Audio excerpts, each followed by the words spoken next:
اگه یه روز از خواب بیدار شی با کلی فشار روانی، حقوق کم، رئیس بد اخلاق و همکار بی‌اعصاب، بازم با ذوق میری سر کار؟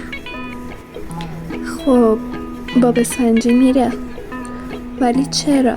چون همیشه شاده یا چون از واقعیت فرار میکنه؟ باب اسفنجی توی این نسخه مدرن یه پسر جوون 24 ساله است که توی فست‌فودی کار میکنه، یه کارمند ثابت، بی ارتقا، با حقوق ثابت. ولی همیشه خوشحال و پر انرژیه. صبح با ذوق میره سر کار، با همکار قرقرویی به اسم سعید شوخی میکنه و عاشق رئیس خسیسش آقای خرچنگه.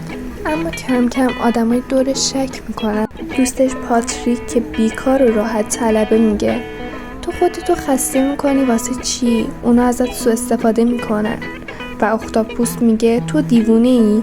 کار یعنی عذاب، چرا انقدر انرژی داری؟ اما یه شب باب اسفنجی میشینه جلوی آینه و به خودش میگه واقعا خوشحالم یا فقط عادت کردم به لبخند زدن؟